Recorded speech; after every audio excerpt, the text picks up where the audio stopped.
안녕하세요, 치과 아저씨입니다. 조금은 지루한 횡보가 이어지고 있는 시장입니다. 침체 공포로 인해 빅 이슈였던 물가 지표에 대한 시장의 반응이 실망스러웠던 한 주인 만큼 조금 더 예측이 어려워진 시장 속에서 다음 주에는 FOMC가 예정되어 있습니다. 다음 주에는 어떤 것들을 주목해야 할지 다루어보는 3월 셋째 주 매크로 브리핑 시작하겠습니다.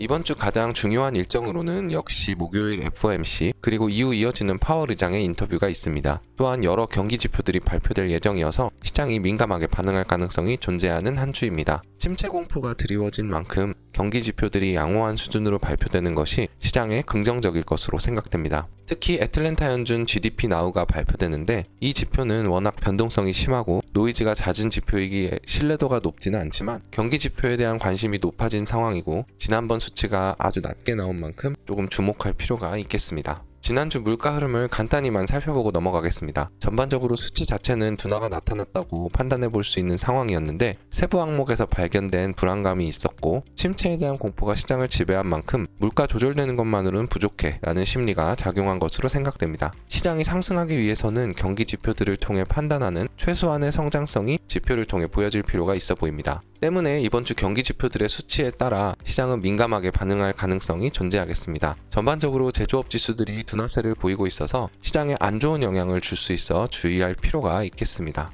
FOMC 이야기를 하기 전에 한 가지 이야기를 정리하고 가겠습니다. 요즘 미국 증시를 포함하여 전반적인 위험자산군의 분위기가 좋지 않습니다. 가장 직접적인 이유는 트럼프 대통령의 관세 정책으로 생각이 됩니다. 오락가락하는 관세 이슈가 시장을 혼란스럽게 하고 있다는 것입니다. 반대로 이야기하면 현재 시장 분위기는 트럼프 대통령의 의도대로 움직이고 있다는 이야기가 됩니다. 집권 초기에 행정부는 지지율에 지대한 관심을 쏟기 마련인데 트럼프 대통령은 왜 지지율에 안 좋은 영향을 미치는 자산시장 망가뜨리기를 하고 있는 것일까요? 결론부터 말씀드리자면 미국 국채의 수요를 늘리기 위해서로 보입니다. 자본주의 국가, 그 중에서도 자타공인 제1회 패권국인 미국은 달러를 기축통화로 운영하고 있습니다. 이 말인즉슨 그동안 채권을 발행하여 원하는 대로 화폐를 찍어내도 국채를 사줄 수요가 충분했다는 것입니다. 현재 미국의 부채, 즉 발행한 국채의 금액은 36조 달러를 넘어섰습니다. 이는 한화로 5경 원이 넘는 금액이며 최근에 미국 금리는 평균 국채 금리보다 높은 편에서 유지되고 있기 때문에 이전의 국채가 만기되는 것을 새로운 국채 발행으로 상환하기 위해서는 이자율이 계속 높아지게 됩니다. 평균 3% 중반 정도의 금리가 국채 평균 금리라고 알려져 있는데 이를 계산하면 1년에 1조 달러씩 이자가 붙는 상황이죠. 지출 또한 계속 이어지고 있기 때문에 금액 자체도 더 늘어나고 있는 것을 생각해보면 착잡한 상황입니다. 개인으로 이 상황을 보면 참 무서운 상황인데 빚을 갚기 위해 새로운 대출을 받아야 하고 그 대출은 생활비를 포함하기 때문에 이전 대출보다 금액이 더 커졌는데 이자까지도 높아진 상황입니다. 때문에 재정을 안정화시키기 위해서는 신규 국채의 금리를 낮추어야 하고 금리는 국채 가격과 반대로 움직이기 때문에 국채 가격이 높아져야 하는 것입니다. 국채도 자산이기에 가격이 높아지기 위해서는 매수 수요가 늘어나야 하는 상황이 되는 것입니다. 그런데 채권은 대표적인 안전자산이고 수익률은 매우 낮은 편입니다. 로우 리스크, 로우 리턴의 자산인 것이죠. 따라서 위험자산으로 분류되는 증시, 암호화폐 시장 등이 호황을 보이면 국채 수요는 줄어들게 되고 반대로 시장이 약세를 보이면 국채 수요는 증가하게 됩니다. 이렇게 생각해보면 높은 확률로 트럼프 대통령은 국채 수요를 증가시켜 금리를 낮추기 위해 관세 이슈를 활용하여 시장의 조정을 유발하고 있을 것으로 생각됩니다.